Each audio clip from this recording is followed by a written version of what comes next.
Imagine being at the very top of English football. Fame, trophies, and more than £25 million in earnings. Now imagine losing almost everything just a year after retirement. Hard to believe, right? But that's exactly what happened to England's former #1 goalkeeper, David James. His story isn't just about football. It's about how fortune can vanish, how success can turn into struggle, and why even legends aren't safe from downfall. And trust me, what you're about to hear will surprise you. But before the millions, before the fame, David James was just a kid with a dream and a nickname that almost destroyed him. David Benjamin James was born on the 1st of August 1970 in Welwyn Garden City, Hertfordshire. His roots were mixed, part Jamaican, part English, a background that gave him both diversity and identity. Growing up, James split his childhood between England and Jamaica, a journey that shaped his character early on. At school, he was athletic, tall, and strong, but it was football that truly defined him. He joined the Watford Academy, quickly standing out as a goalkeeper with incredible reflexes. Yet, despite his obvious talent, there was always one problem: inconsistency. His mistakes were so frequent that the press gave him a cruel nickname, Calamity James. But behind that label was a young man determined to prove the critics wrong and climb to the very top. And soon, Liverpool came knocking with an offer that would change everything. In 1992, David James made a huge leap, a £2.25 million transfer to Liverpool. At the time, it was a record fee for a goalkeeper. With the Reds, he made over 200 appearances, and while his saves could be brilliant, his errors were often headline news. Still, he earned respect, moving on to Aston Villa, West Ham, and then Manchester City. But it was at Portsmouth where James truly shined. Leading them to an FA Cup victory in 2008, he silenced critics and finally cemented his reputation as one of England's most reliable keepers. His clean sheets, leadership, and determination made him a fan favorite. The boy once mocked as Calamity had become a hero. But club success wasn't enough. James was about to break barriers on the biggest stage of all, the England national team. James wasn't just a club legend, he also made history with the national team.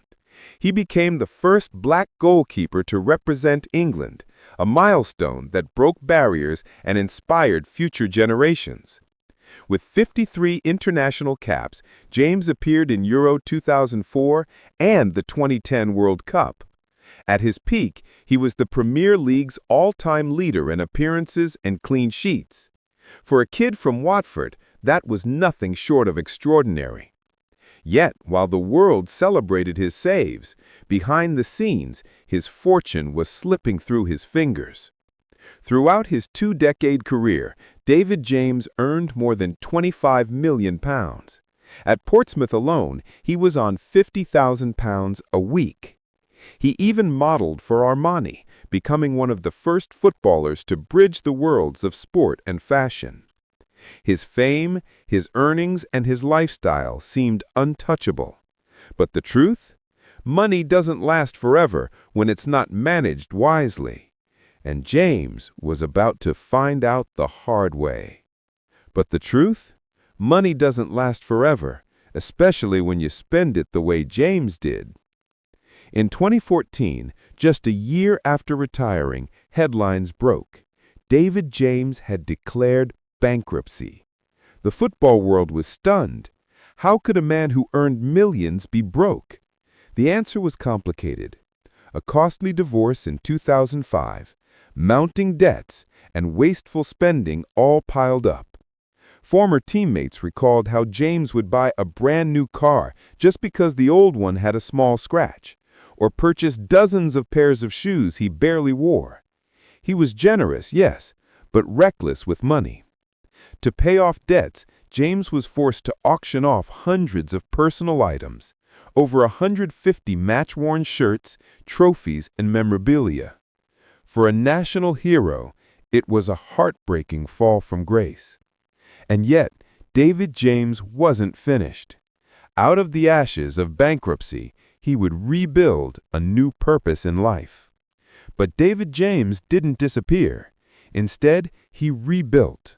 He turned to coaching, taking roles at Luton Town and later with Kerala Blasters in India, where fans adored him. He became a pundit on BT Sports and Eurosport, offering sharp analysis of the game he once dominated. Off the pitch, James devoted himself to charity. Through the David James Foundation, he helped Malawian farmers, provided scholarships, and supported local communities in Britain. He even donated his Portsmouth shares to unpaid staff. His life after football wasn't about wealth or fame anymore. It was about giving back. And that's what makes his story so powerful, a journey from glory to collapse to redemption. David James's story is more than a football tale. It's a reminder that success on the pitch doesn't always mean success off it. He had the talent, the fame, and the fortune, but also the struggles, the mistakes, and the fall. From being nicknamed Calamity to lifting the FA Cup, from Armani model to bankrupt athlete, James has lived a life full of contradictions.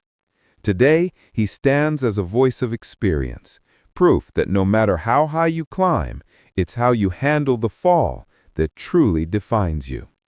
So what do you think? Was David James simply unlucky, or was he the victim of his own choices? Let us know in the comments below, and don't forget to subscribe for more incredible football stories. This is a message for Central Tigers. Wish you all the best with your football careers, but make sure you do well at school, and then you'll have a chance in life.